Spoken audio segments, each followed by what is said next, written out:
In 2500 BC, while the Egyptians were building pyramids, on the other side of the world, there existed a civilization that decided to do everything differently.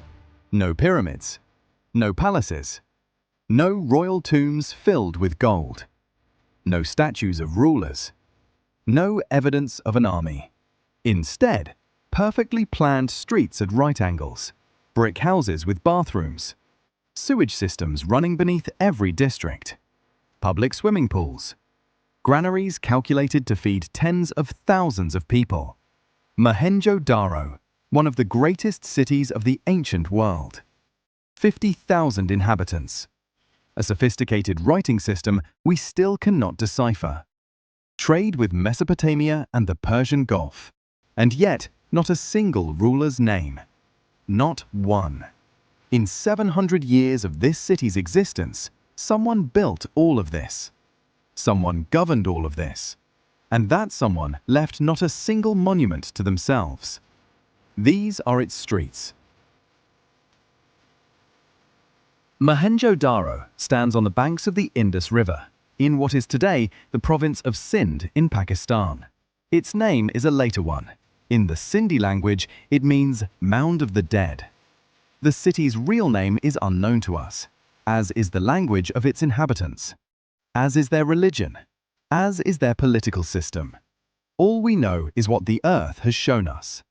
Mohenjo-daro was part of the Indus Valley civilization, also called the Harappan, which flourished from approximately 3300 to 1300 BC.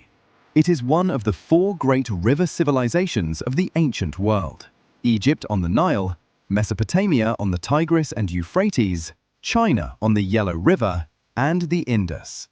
At its peak, the Indus civilization covered an area larger than Egypt and Mesopotamia combined.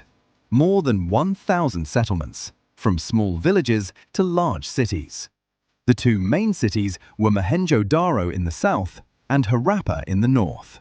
Both built to the same plan. Both with identical brick standards. Both with identical systems of weights and measures. This implies coordination. This implies shared standards across 600 kilometers. This implies something like centralized governance, but without a single trace of who exactly governed. In 2500 BC, imagine walking the streets of Mohenjo-daro in 2000 BC. The first thing that strikes you, the cleanliness. Not the ceremonial cleanliness of palace districts, but functional, engineered cleanliness. Along every street, a covered brick drainage channel. From every house, a pipe leading into that channel. At regular intervals, inspection ports through which blockages could be cleared. This is the finest urban sewage system in the world, and it will remain the finest for nearly 3,000 years. Rome will create something comparable only in the 6th century BC. London only in the 19th century AD. Houses were built from fired brick. Not sun-dried, fired, durable, water-resistant. Blank walls facing outward. The entire house turned inward toward a central courtyard. The entrance from the lane, not the main street. In every house, a bathroom. A small room with a sloped brick floor that directed water into a drainage pipe in the wall. Some houses had what archaeologists call toilet seats, raised brick platforms over drainage openings. This is 2000 BC. On the streets, there was trade. Shops have been found with stone counters, workshops of potters, jewelers, stone carvers. Mohenjo-daro exported cotton textiles, carnelian and lapis lazuli beads, ivory objects, carved steatite seals. And through all these streets walked people, about whom we know almost nothing. Not a single name, not a single story. Only objects.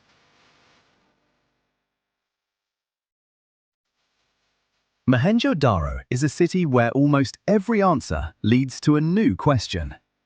Let us begin with the most important one. Who governed them? We don't know. No palaces, no royal tombs, no war trophies, no images of victors over the defeated. Not a single inscription glorifying a ruler. Some scholars believe it was a theocracy, ruled by priests. The Great Bath in that case was a ritual purification reservoir, and the citadel a religious center. But there is no clear temple, no altar. Others, that it was an early form of republic or city council. Decisions made collectively, power distributed. Still others suggest simply a well-functioning bureaucracy, a class of officials who governed the city through a system of standards, identical bricks, identical weights, identical layouts, order without a face. The second great mystery, the writing.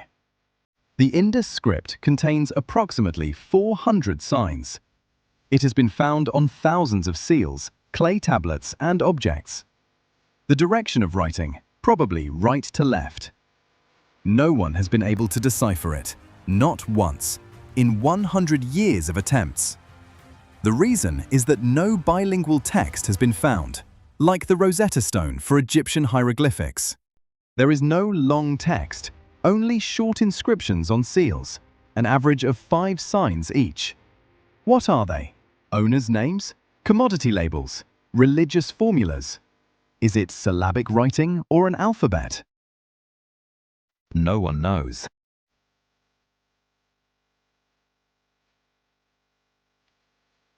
Around 1900 BC, something went wrong.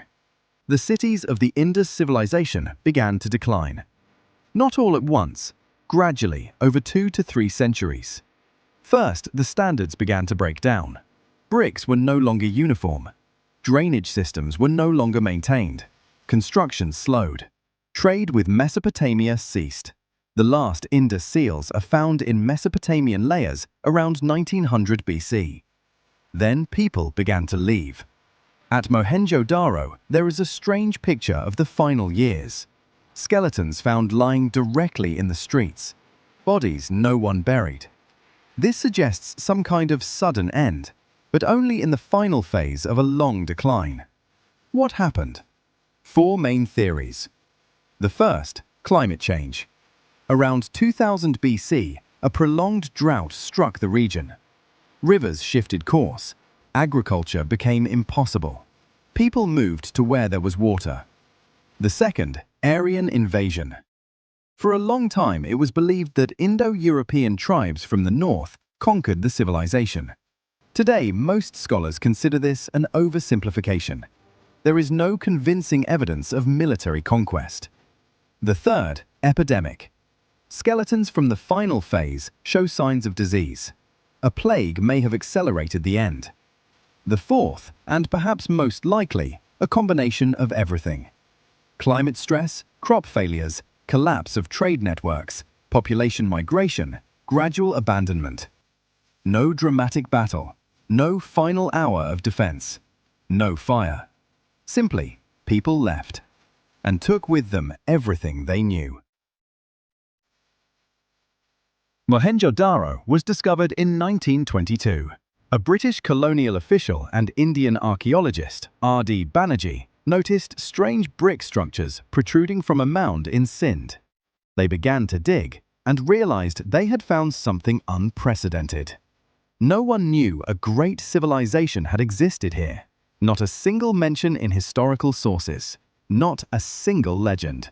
It had simply disappeared and stayed silent for 4,000 years.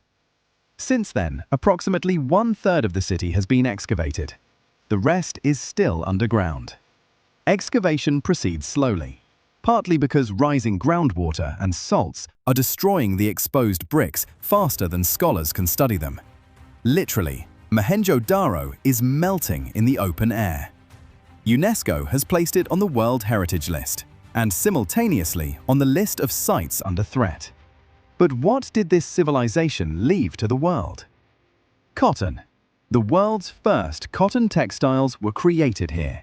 Today, cotton is one of the most produced crops on the planet. Urban planning.